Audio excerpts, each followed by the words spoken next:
morning, artists. Hope you're doing well today. I'm just gonna pop right into it again this time. In my cleaning up the other day, forgot to go back and look for more of my peachy color, but I think it's okay. I won't want to repeat this too much in the rest of her outfit, so I didn't remember until I grabbed it and I was like, oh, I should have gotten another one, but it's alright. There's enough here to get done what we need to get done. Hope everybody's doing well this Thursday. It is much cooler out already, it feels like. Maybe just because the sun's gone. Really quick, getting the foot, even though you can't see it. Not gonna switch the view for just one little spot. There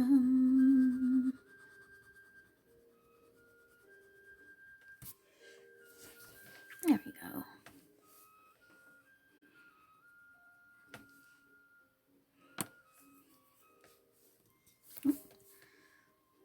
Almost forgot. There it goes, it's starting to fall over. Use up every last possible bit.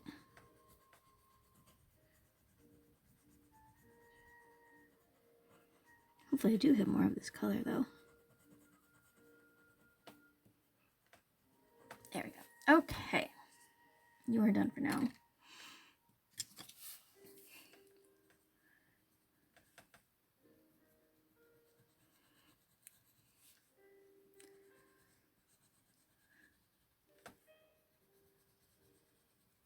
So little dog update. We have a baby bunny in the backyard. I think it lives under our shed. I'm not sure, but that seems to be its go-to hiding spot. I've seen it duck under there a few times now. So far, I think the one time that the dog spotted it, it was close enough to the little gap under the gate that it was able to sneak out before they got too close. But I feel like I have to check now every time I open the door for them, be like, there's the baby out there. I hope it's hiding.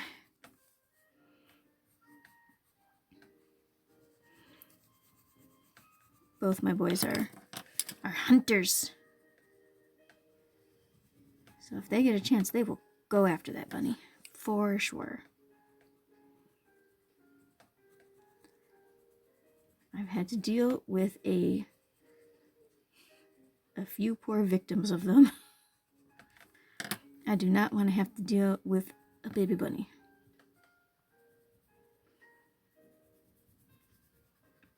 But last night, Wesker was dreaming, and he started barking in his sleep. And if you have a dog, you've probably experienced this. If you don't, basically what happens is the dog is dreaming about something that it's chasing, and it's trying to bark, but because it doesn't open up its mouth to do so, everything is just kind of like this muffled little, it's almost like a hum. It's just a little and his nose was twitching and his lips were curled up like he was getting ready to like bare his teeth at something, kind of making little growling noises. It was funny. It was so funny.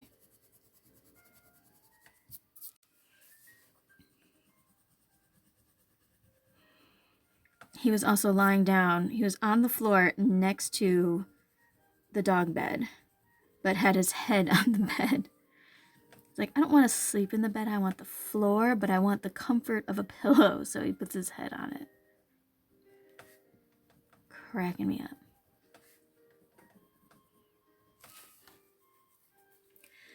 There, she's beautiful. Okay. Let's see. I'm actually going to give her kind of a dark And get some of this orangish color. Not too bright. I don't want it to come out looking like Mars. Mars has very red-orange eyes. But the Jupiter planet has a storm system. It's like a perpetually going tornado that they refer to as its eye. Scientists. So it makes sense to try and color her eyes a little darker, like that storm.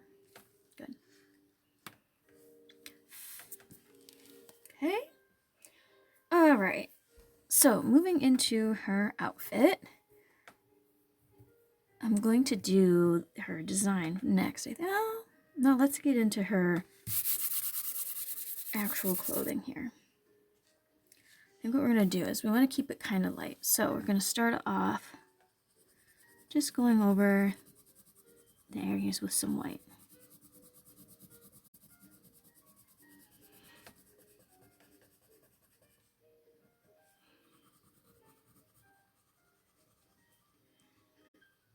This will help keep the colors light and help it to blend a little better when I get to that point. Eventually, I'm going to be doing these little beads, which I'm going to try and do a bunch of different colors. What I'd like them to do is, I made so many of them because it's meant to represent the 70 plus moons that Jupiter has.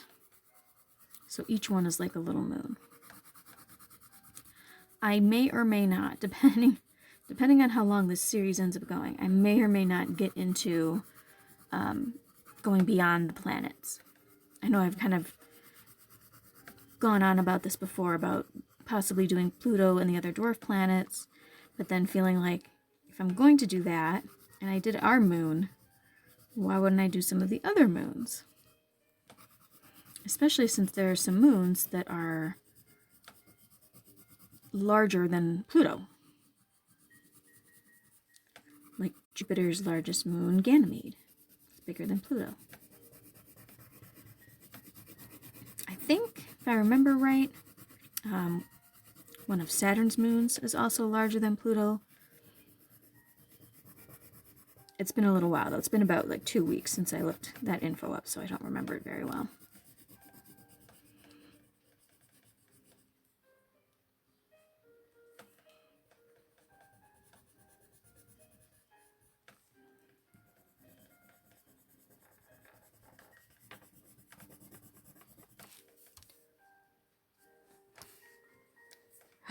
Is that Thugs Wants Hugs? Good morning.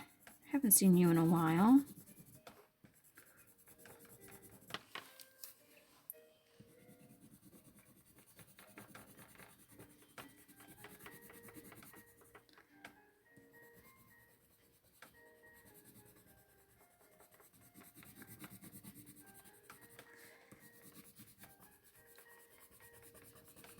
This part's gonna not be very exciting for you guys. I'm sorry.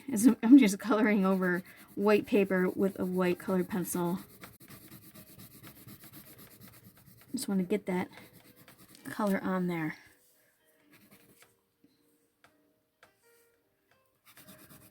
I'll try to go a little bit quicker. Cover it up for you guys. Get on to more exciting artistic viewing. Especially as I really quick go do this lower area, which you cannot see because of a camera, but it's going to be quick and there's nothing to see anyway because it's just me rubbing a white pencil over white paper. Watch your ears sharpening.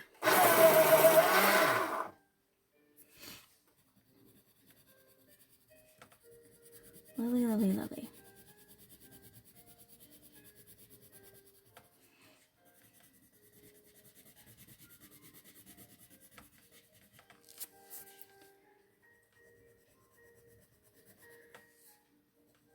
Can't almost believe that it's Thursday already. It feels like this week has gone by pretty quickly.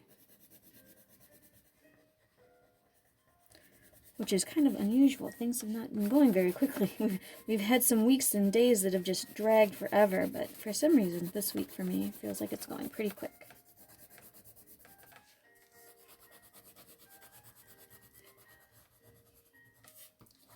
It's because I've got a couple different projects I've been working on between this artwork during the stream and the carvings that I'm working on.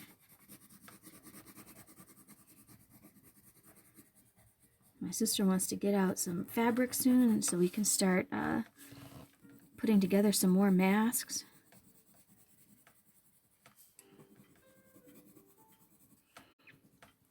Especially I want to make sure I've got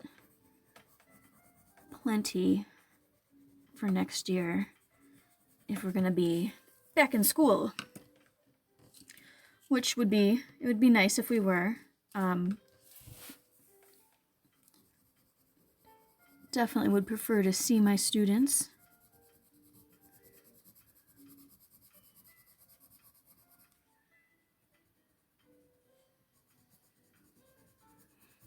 But if that's going to be the case, we want to try and keep everyone as safe as possible. Want to not only protect the kids from getting it, but also protect myself from getting anything.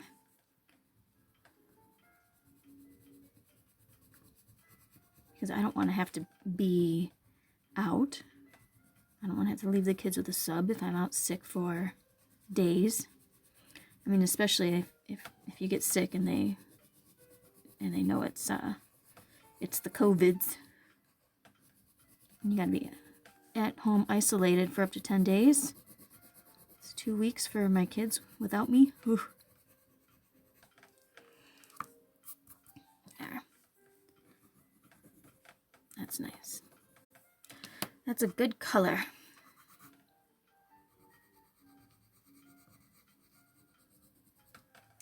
Be careful though, I don't want it to get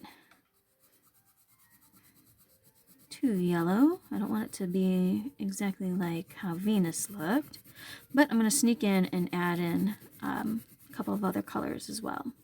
Although what I might do is I might do the details and stuff along here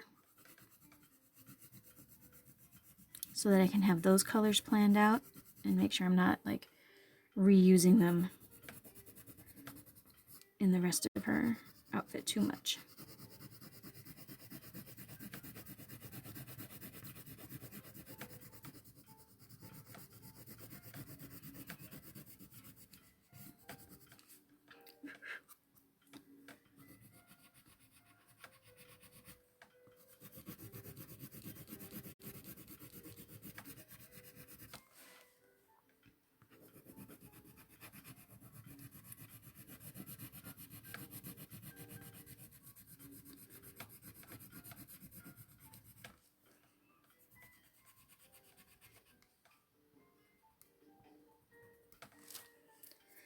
Watch your ears again. I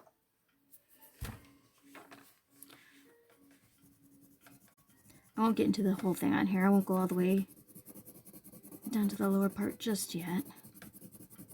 Well, maybe I will, and then maybe we'll start at the bottom for doing the designs, and you guys can see that.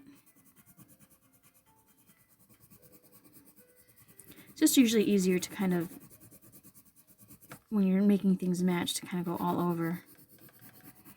Maybe I'll do something a little bit different for her skirt though, so it's not quite as matchy-matchy.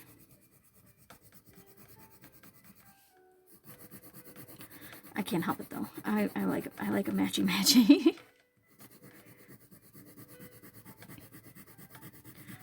Some of our spirit days that we had, we did a like head-to-toe color day. We have to wear all one color, which of course I love because then I get to play with Halloween makeup and my assortment of wigs. And I was always trying to pick some stuff that wasn't too easy. Obviously the majority of our students would wear like blue jeans and a blue shirt and be like, ta-da, there we go. Which it's not entirely cheating because you are wearing all one color. But that was too easy for me. I wanted to make sure that I was doing something a little above and beyond. So I did do a blue day one year, but I got like blue tights and a blue skirt and a blue shirt with a blue sweater over it. I even was totally ridiculous and I went to a couple different places looking for shoes and I finally found blue shoes at Walmart, which was a harrowing experience. I kind of try to avoid Walmart when I can just because it's, I don't know. It doesn't quite feel clean most of the time. Like just finding things where they shouldn't be and finding like trash on the floor and stuff like that. It's like, nah. And I know that's not, necessarily the store's fault. But you don't want to be in there. On top of, that they have had a history of treating their employees not the best, not paying them well, which is why they make so much money. We won't get into that. In any case, I enjoy a good head-to-toe color coordination day. I did red one year, did some really epic makeup with that. Had a gorgeous red wig, and I'd already owned a big red sweater, so I just had to I found some red khaki pants, and I had some red high-heeled shoes from my cosplay I had done years before that the shoes still fit, and I managed to wear them at school. Even though I'm not a fan of high heels, but sometimes you have to suffer for your art. I'm not going to say for my fashion or to look good, because that feels a little bit more superficial than saying for my art.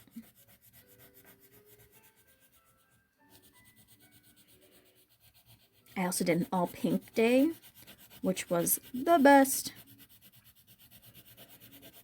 I'd found these like sequined slipper boots. I still have them somewhere. And pink leggings and pink skirt and pink shirt and a pink big poofy kind of quilted vest and my spunky pink wig. Had a bunch of pink jewelry. Incredible.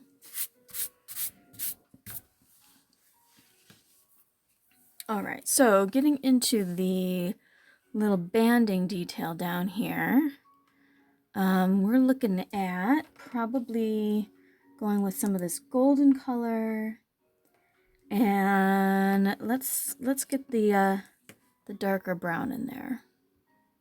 We'll kind of do a top and bottom.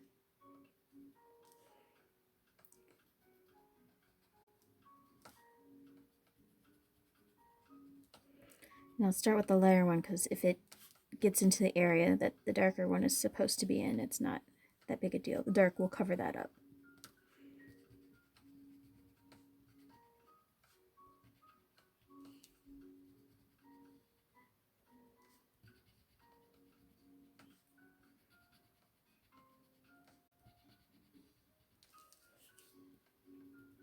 Where's my tea? I need some tea.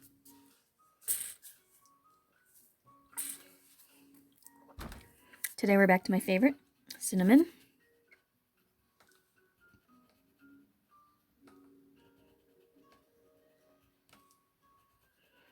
It's kind of nice when it's a little bit chilly outside, at least in the morning, because then I can make tea, guys. I'm gonna sharpen that a little bit. Watch your ears.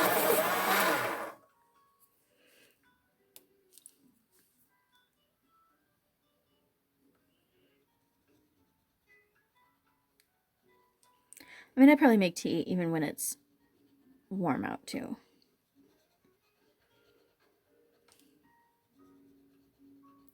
It kind of helps in the morning, especially when you reach that point of, it's been a little while since breakfast, but it's definitely too soon for lunch. But you're starting to get, you're getting the hungries. I think that's probably why I drink so much of it, especially at school. Is it helps for that. I'm hungry, but I still have students for the next hour and a half.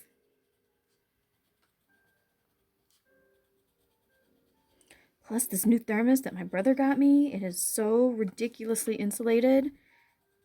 It will keep the tea warm for, not even kidding, 12 hours. I'm not even kidding you. I've made tea in the morning and had it in the thermos and just been sipping at it all day. Yeah.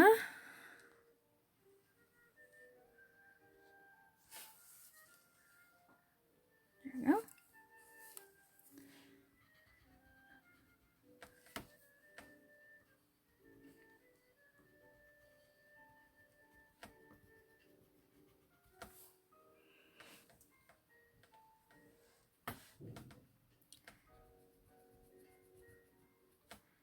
And then I'll get to later in the evening and it'll be like 8, 9 o'clock at night, and I'd probably forgotten it for too long. And I'll have that moment of, oh man, I wonder if my tea is still warm. Yips, it is. It's not hot anymore, of course, but it is definitely warmer than room temperature. And that's amazing.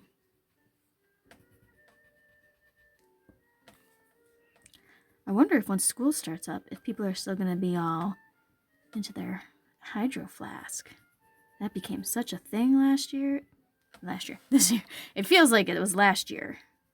This year is not yet over, but it feels so long ago. Everyone was into their hydro flask. I blame the TikTok.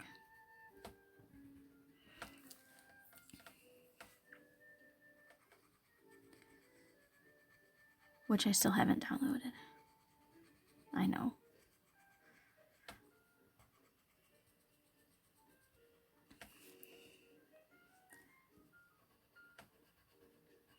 Actually, what I should be doing is getting used to using Twitter.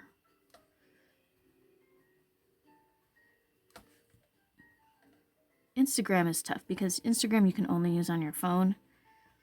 And I don't, especially at home, I don't have my phone with me all the time. I know some people are like obsessive about their cell phones and they carry them with them all day, and that's pretty much their source of internet at all times.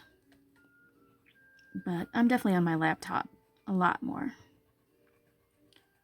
especially if I'm doing any kind of writing or chatting with people. Like my good buddy that I chat with, definitely prefer the computer over the phone. I type much faster over the computer.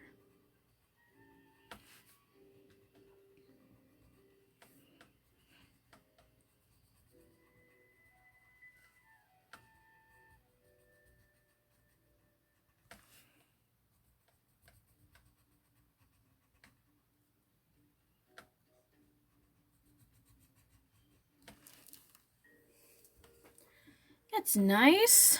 That's nice. That's nice. Okay, so now figuring out her outfit. I think I'm going to keep most of it light, but I want to do something a little different on the skirt maybe, or do I just keep it all the same? I mean, Jupiter's pretty stripy. I don't want to go into that too much just because it'll be a little bit tougher on with all of the curves that are happening on here. I'm not looking into going too crazy that way. But maybe we'll do something a little different on between the top and the pants, since that's a little bit more form-fitting. So let's bring in, let's see. we'll get a little bit of this orange color in. And we'll see about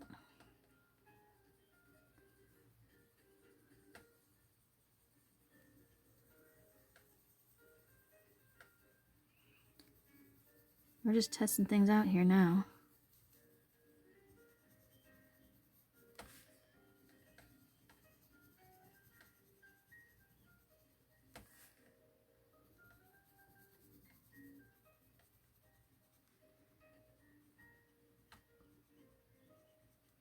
Get a little bit of some orange going.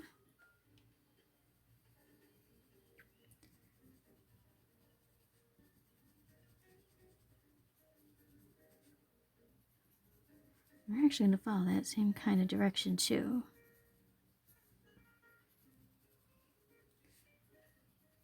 Again, working with that non-symmetrical idea where they're not quite matching.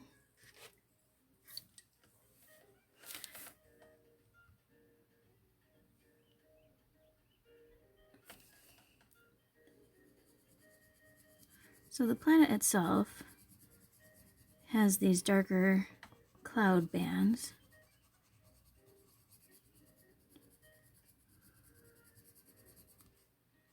It's usually, it looks like it's darker in between the orangish colors.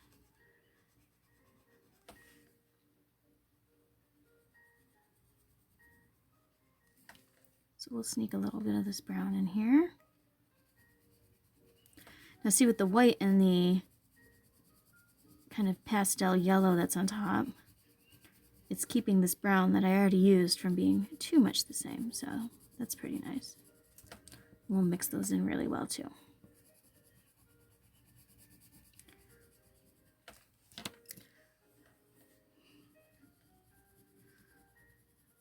So we'll use the brown and then we'll go in with the orange.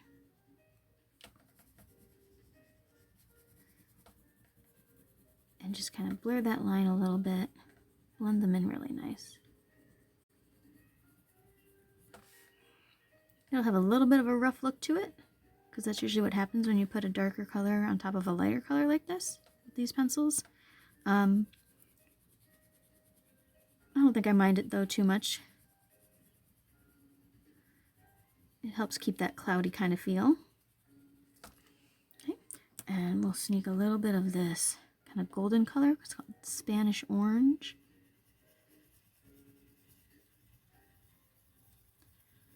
I'm not going to go too much with it. I just want to use it to help blend in the orange a bit more and kind of provide a color change between it and the yellow. The pale yellow, that is.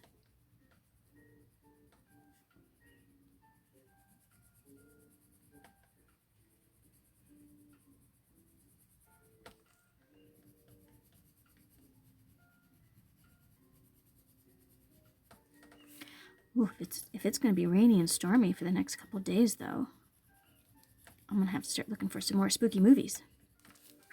Guys, I'm so disappointed that I missed the halfway to Halloween day. May 15th is officially the halfway point to Halloween, which means it's almost Halloween. It is around the corner. I hope that things are well enough that we can we'll have people feel comfortable about trick-or-treating. I don't know if that means that we'll have to do it wearing masks, which can be a little bit spooky, I think, for some of the little kids, but I don't know that parents would bring their real little ones out. They might, though. So if that's the case, definitely going to have to make sure to wear a really nice outfit to have the kids feel comfortable being able to come up and get candy.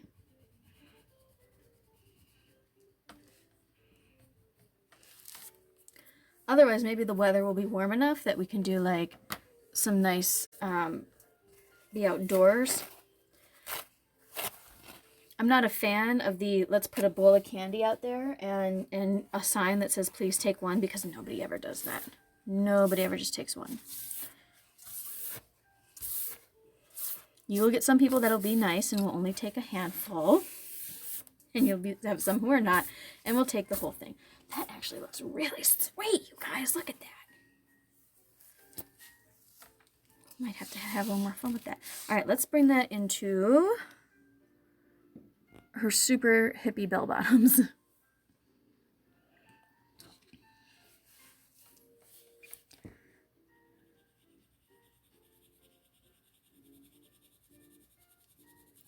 I should just do a thicker orange in general, and then add the brown in with it. I think that will work out a little bit better.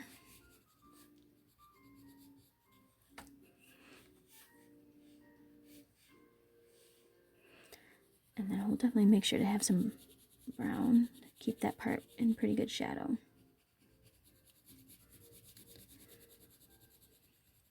This is kind of fun. These are colors that I probably would normally not use too much. Not that I... Lisa! Hello, Lisa! Hi, Lisa! Lisa! Hello! Hello! Hello, Lisa! Hello, Lisa! Help us, Lisa! Help us, Lisa! Lisa! Oh my god, I forgot to silence it. I'm sorry, you guys. You get to hear my text alert.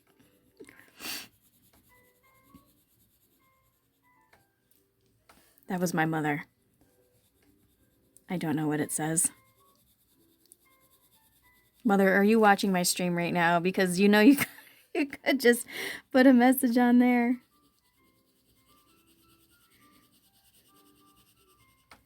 That's funny. So now I have to explain what my message text is. Okay? So I follow a YouTube pair. Their channel is like the Bowling Otter Show. They're on YouTube and they are on Twitch. And it is a husband and wife duo. Bowling Otter, also known as Maddie, and his wife Lissy Sandwich, which is a great name. I have watched them for a while now, for a couple years at least, and they are hilarious. I started watching them shortly after I think Lissy actually gotten pregnant, and then they vanished for a while because they had their kid, and then they not too long ago. Lisa! Hello, Lisa! Hi, Lisa! Lisa! Hello! Hello! Hello, Lisa! Hello, Lisa! Help us, Lisa! Help us, Lisa! Lisa! Okay, can I do this without ruining the chat?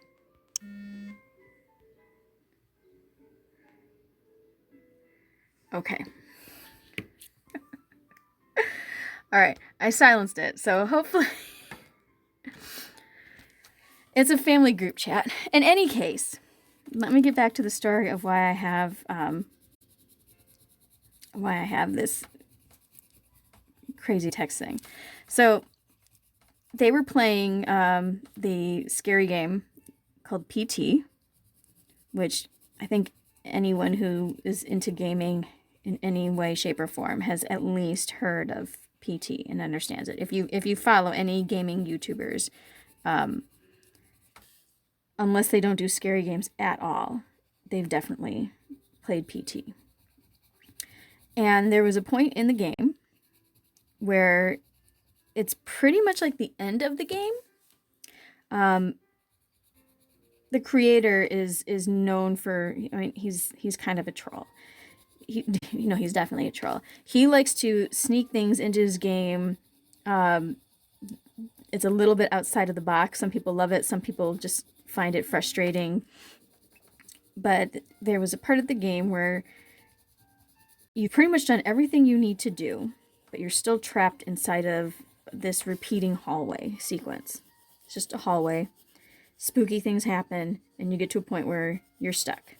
And there's ghosts that will pop up, a ghost. And unless you've done certain things, she can attack you and force you to start over. But it was a huge thing for like a week on the internet of everyone just trying to figure out how to finally beat the game, how to finally get to the end. And everyone had different theories, and everyone was posting them up, and somebody would do something random and it would work, and then they would put, this is the answer, and then other people would try it and it wouldn't work. So the two that I followed, Bowling Otter and Lissy, they saw a part where it said that you needed to try and talk to the ghost. You had to be loud. You had to make a lot of noise. You'd plug in the microphone and make a ton of noise. And the ghost name was Lisa, my name. There's a lot of Lisas in horror games. I'm just going to put that out there too. If you guys are into horror games, chances are you found something that has mentioned the name Lisa. I don't know what it is about my name that works well for horror games, but it's a popular go-to one. In any case, the ghost's name is Lisa. So in Bowling Otter's video, they spend a good chunk of time trying to talk to the ghost Lisa. And some of it is shouting at her. Some of it is pleading.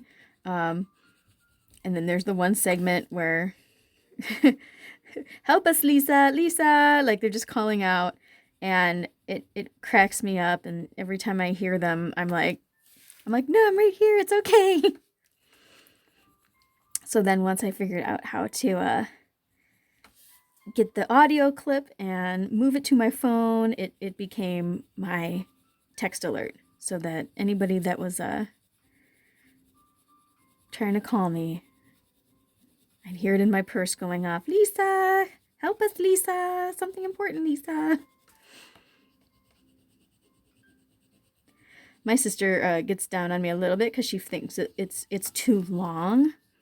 I'm like, listen, I used to have a much shorter one. I had gotten a little sound clip that I stole from the game Portal, which is another pretty well-known game. It's old now. They haven't made a new one lately. But there are these little robots in that game that say all sorts of funny things. And one of the things they would say is, "Excuse me." So my phone for a while, that was my text alert. I'd hear a little "excuse me," and it felt nice because it was so polite. But I thought it was too short because it would go off, and sometimes I would hear it and sometimes not. It would be so brief that you might have a moment of, did I actually hear that? Did that really happen? And sometimes you get those phantom sound, like you think you hear it go off and you're like, I've got to check my phone. But then it didn't. You were imagining that it was going off.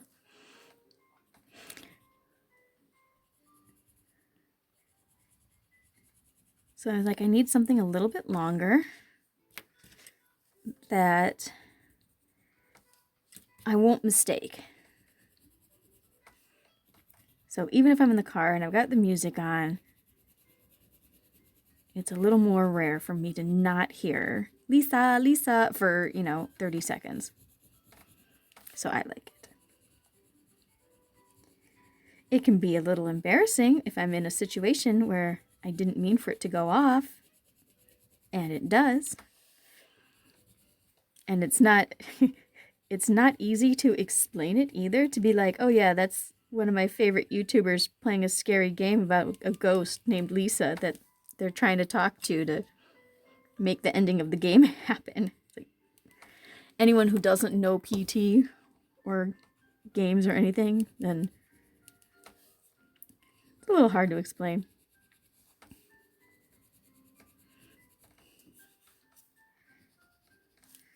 I think especially among a lot of my teacher cohorts,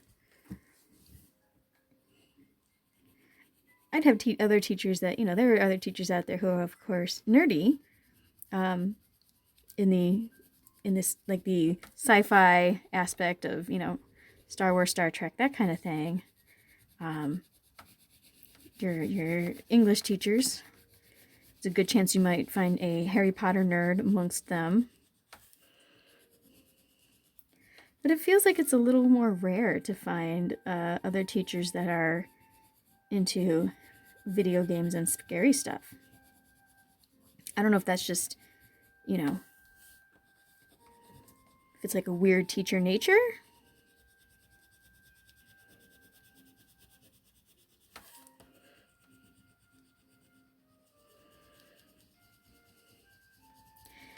You don't want to generalize about teachers too much, of course, because, you know, there's all kinds out there. But I think there's some things that, you know, are pretty safe to say. Your English teacher is going to have some level of being a little bit eccentric, you know? Like, they're going to have a little weirdness to them. They're going to have those hair days where their hair might be a little bit crazy. Or the opposite, where their hair is, like, super tight in a bun, kind of a thing. It's extremes, I would say.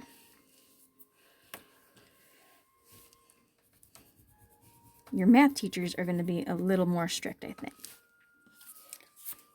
Granted, there are some that are also hilarious. That's not saying that they're not funny, but again, generalizing is you gotta be careful of. But in my experience, my math teachers, although some of them were pretty fun and I got along with them, I think because they have a very organized way about them, and I'm also very organized, I think that if I mean, I had figured on being an elementary teacher at first, but if not elementary, I probably would have looked into math. If art was not the thing. Let me clarify that. Art definitely became the thing. But if not art, there's a good chance I would have ended up in elementary or even doing math. So I always got along pretty well with my math teachers, actually. I appreciated their organization and their structure. I think that's a better term, is that they're very structured. Science teachers I've always found to be pretty mellow. They're kind of chill. Social studies, that one's tough. Pardon me, tea break. My tummy's rumbling. I need to drink some more tea. Social studies teachers I have seen in a couple different camps, which let me get to that in a moment. I need to think out loud about what I'm going to do on her outfit now, because I'm really liking this design here, but I don't want to just have that all throughout. But I don't know that I want to keep this just plain light either.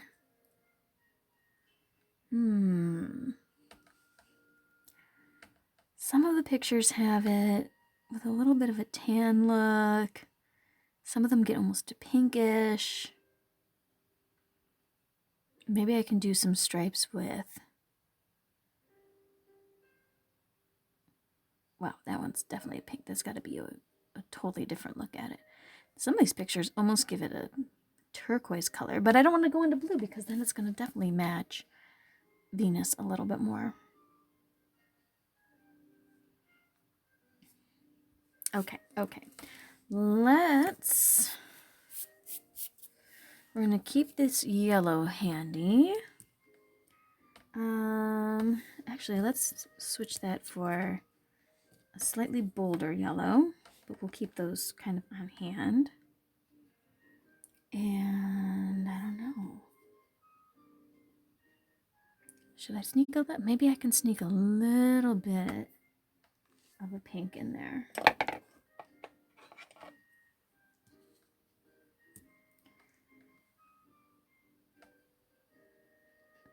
We'll try it. We'll try a little bit of that in there.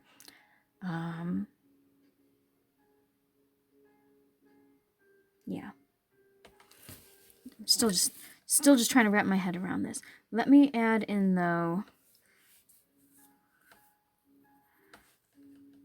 the inside part of this. I'm going to make a little bit darker.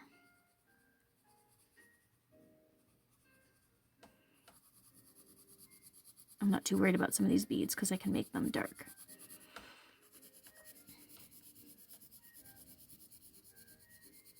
So social studies teachers, kind of similar to English teachers. English teachers seem to go between fun, kind of crazy, eccentric, and strict, no-nonsense,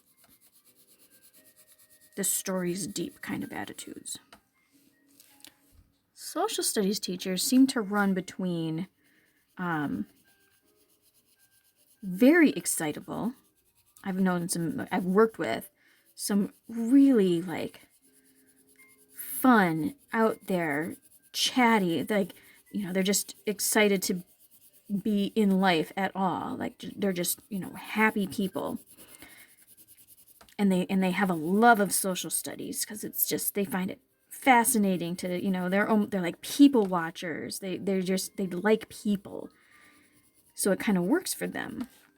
But then I've had some social studies teachers, which I was not, I loved things like mythology and stuff. And I had a 7th grade social studies teacher who was a pretty chill guy, but he's the one that got me into Greek mythology. So mythology type stuff, yes.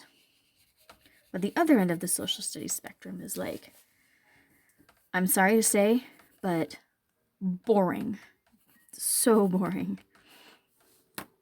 I had, oh my goodness, here's a good story for you guys. I had a social studies teacher back in high school who was ridiculously predictable. And once I learned how his class worked, when I had to take, because you need to take certain classes when you get to high school. You need to do like the basic 9th grade social studies, and you also need to take like the 10th grade social studies. And then after that, you have to pick like a random social studies class that you still have to take. Just because you need to have a certain number of credits. And I had this social studies teacher. He's probably retired by now. But he'd been teaching at the school for a long time. He had what we call tenure, which to my knowledge, at that time at least anyway, it meant you could probably get away with most anything and not get fired. Which meant that he didn't really need to teach too much. The required social studies class we had, it was pretty much go home, read this chapter. Tomorrow we're going to be answering the questions.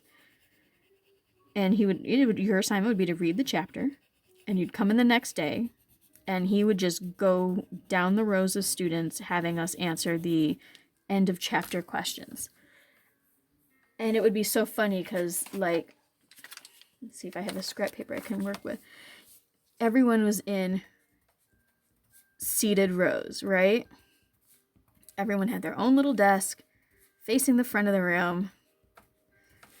There would be his desk. And he would always pick one of the corners to start. And he thought he was being so clever about it. So most of the time he'd start front and center because half the time we were in alphabetical order in some way or another. Whether we were going alphabetical across or alphabetical down the rows. So I was almost always seated at the back somewhere. Just because if I went this way, my last name is S, I'd be up at the top. If it was this way, I'd be up in the back corner here. I was always near the back of the room.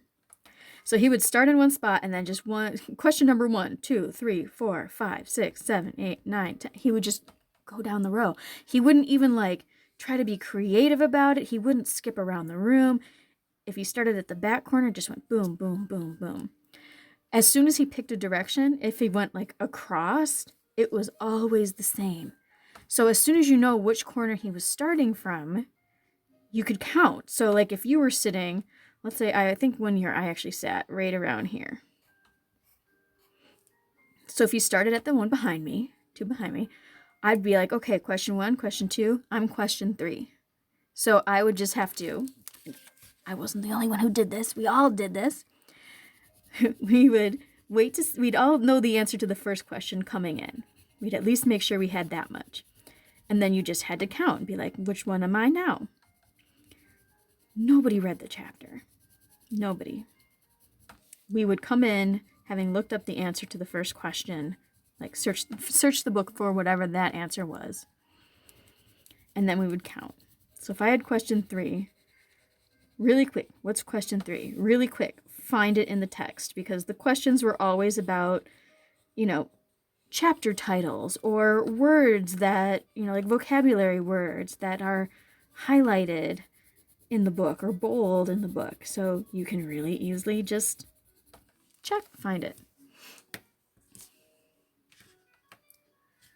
So we'd always just go in and find out which question we were on, look up the answer to that one question, he'd get to your row, and you would answer it. But the only time that became like a problem would be is if somebody didn't follow those rules and didn't look up the answer or gave the wrong answer, and then he would bring that question to the next person. So there would be the occasional day where, you know, you do your counting and find your question's answer, and then the person in front or behind you would skip it. And he would take a moment to like berate them, so you might have enough time to try and find the other answer. So I just got in the habit of finding one or two answers. And I know that sounds horrible to say that I like cheated in my 10th grade social studies class, but we weren't learning anything. I mean, his lectures were never about the subject. He would just kind of talk about whatever he felt like talking about. You'd get the study guide. All the questions on the study guide would be on the test. So if you learned the study guide, you were fine. It's horrible. Now, I know some people would say that that's great because, you know, that's an easy class then. Yeah, it was super easy, but it was also super boring. Time would just go so stupidly slow.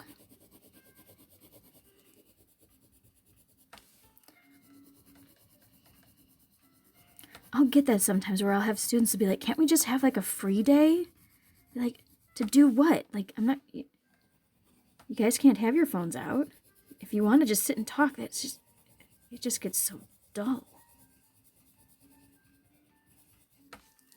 Always going to try and do something more fun.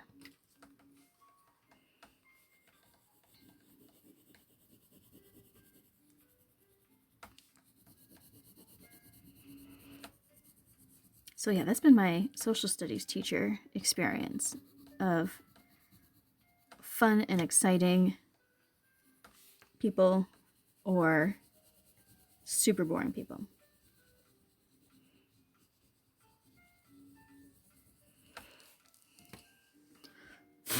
Music teachers, I would say music teachers I know, they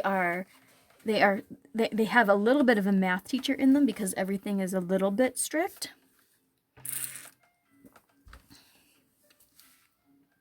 But there's also a level of having just a lot of fun. They're kind of like, I think that I'm just going to be bold here. I'm going to say a music teacher is like the combination of a math and English teacher. They can be a little bit strict, but there's also a little bit of that eccentric kind of fun nature to them.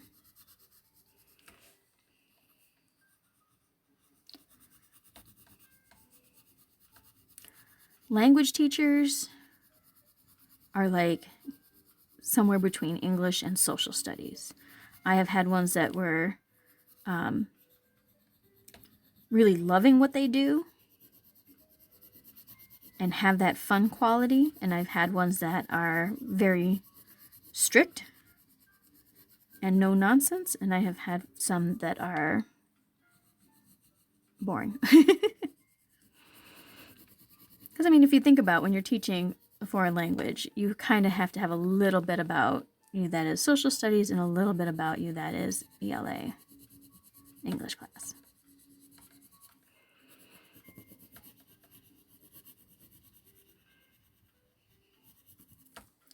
PE is a little bit tougher. I worked with a PE teacher that was also certified to teach math. And I think that did make him a little bit more of a kind of stricter person. It's hard to say because I don't think he really liked teaching PE or math. He ended up becoming a principal. So I couldn't really say too much about that. I always enjoyed PE.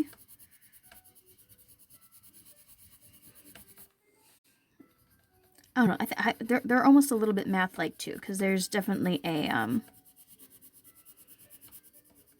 there's a slightly stricter quality.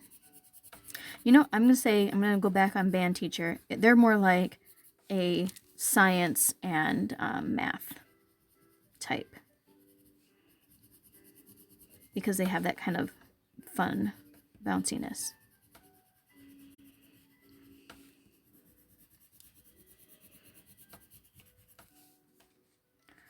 Art, I would argue, is even tougher to pin down, because art has a lot of different things.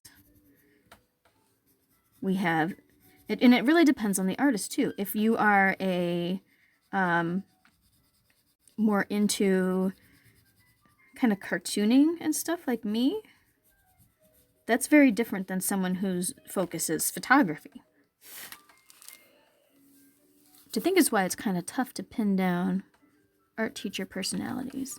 You also have to be careful too, because most other teacher positions, if you have a math teacher, chances are they wanted to be a teacher and they went into math. If you are an ELA teacher, chances are you are a teacher who decided to teach English. Maybe, I've never encountered one of these, but maybe you might have somebody who wanted to be an author,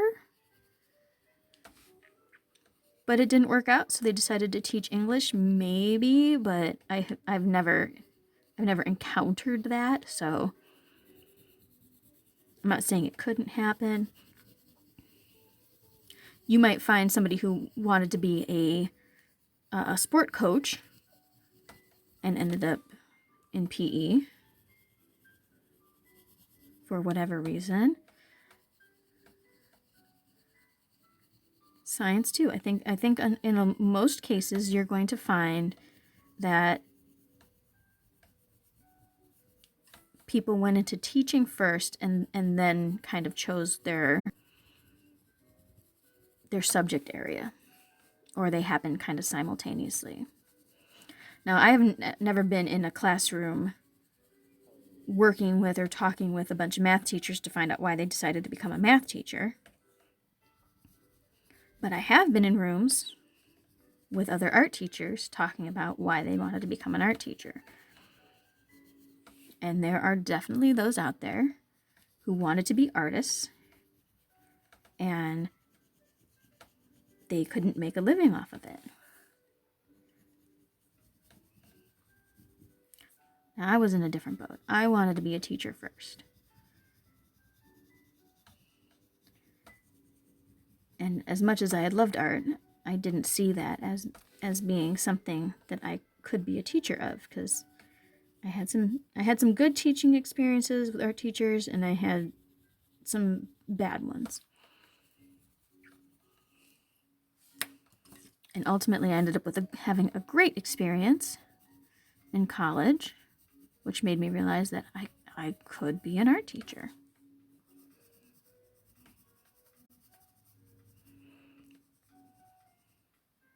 That came out darker than I wanted it to, but we'll go back and fix it. It'll be okay. But I did end up having to work for a while with a art teacher that wanted to make a living off of art, couldn't do that yet. So she decided to teach, and even pretty much told me it was a temporary thing. And then from that point on, I had trouble working with her, because in my mind, I'm like, this is temporary for you. You're not actually here to try and, forward things for these students that, might want to choose art as a career and, help them. Or even if they don't want to choose it as a career, maybe the kid just needs an outlet. And you being kind of meh about it It doesn't help.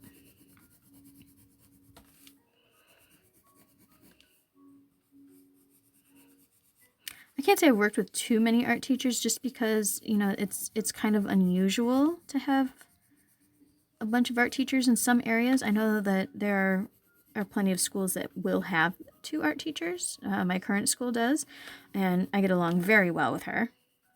But we are 2 very different people at the same time, which is probably a good example for me to talk about kinds of art teachers. So there's me, which I know on the stream I tend to be a little bit quieter because I'm not trying to project to an entire classroom.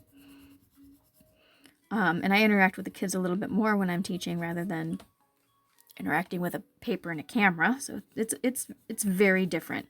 So me on camera like this, especially for those of you who have not been in an in-person art class with me, this is not my typical energy level. This is, I'm very chill here. I mean, I'm at home, I'm hanging out in my basement, I'm coloring, and I'm talking to you guys.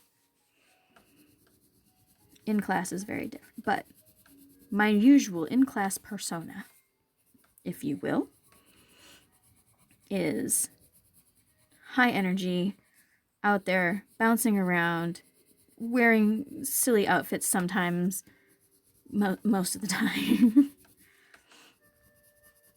I will show up in a flower crown to school one day just because I feel like I need to be a princess, things like that. I am up and in everything and wanting to create and very vocal. If I'm working with other teachers, I can definitely be the loud one in the group, depending on whatever the task is and whatnot. But I am a bouncy, high energy, type A kind of person. My co-teacher, love her. She's fantastic. She is very calm. She's very mellow.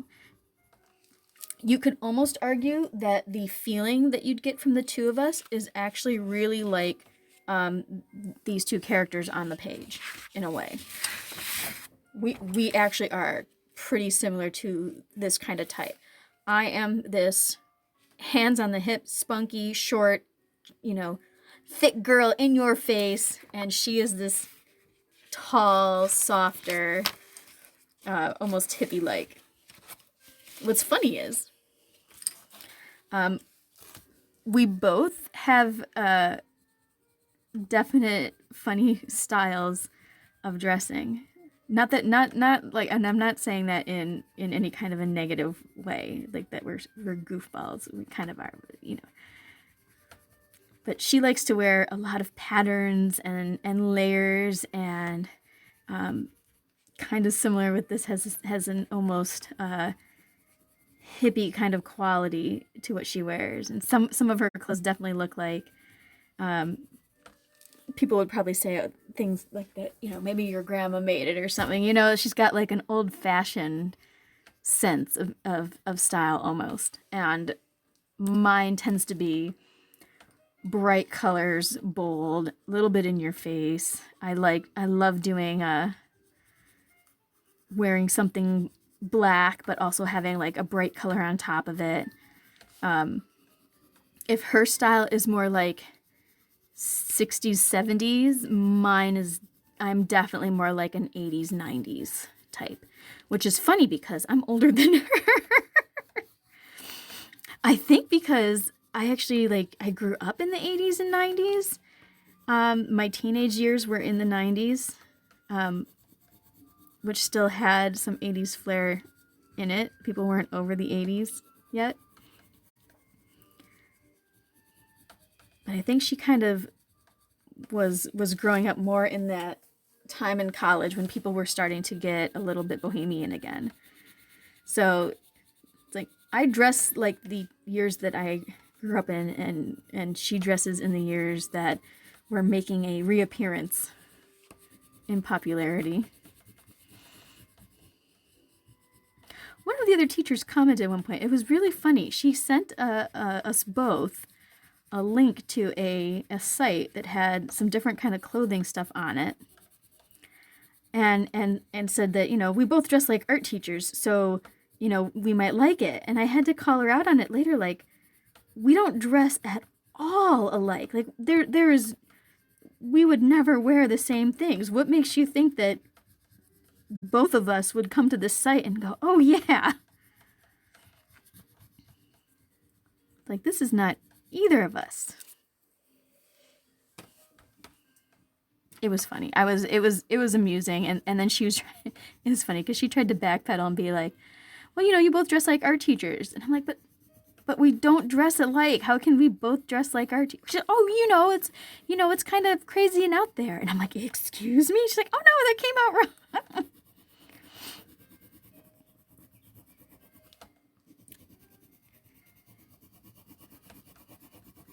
So it's kind of hard to pin down an art teacher type. I would even argue that I'm weird amongst other art teachers. Although one of the other art teachers I knew was into cartoons and such. It was a different kind of cartoon. Like, she wasn't into the anime like I am. She wasn't into video games. I don't know many teachers who are. I'm sure there's some out there, but none that I've hung out with yet. I don't find people and be like, hey, did you watch that latest Markiplier? No.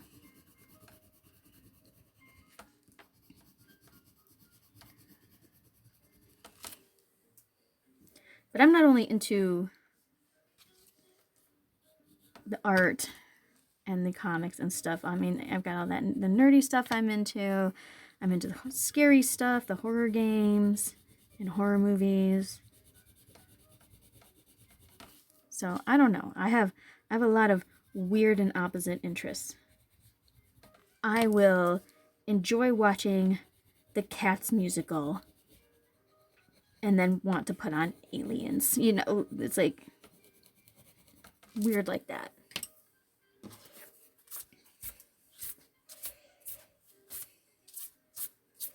So I'd say probably the art teacher is the chaotic factor in your school. You don't know what kind of art teacher you're gonna get until you walk into the room and get a read on him or her.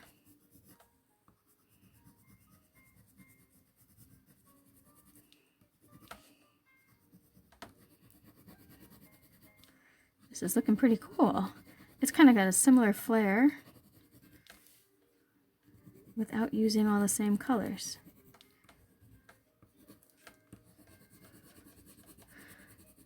I'm pleased. So really all that's left is her hair.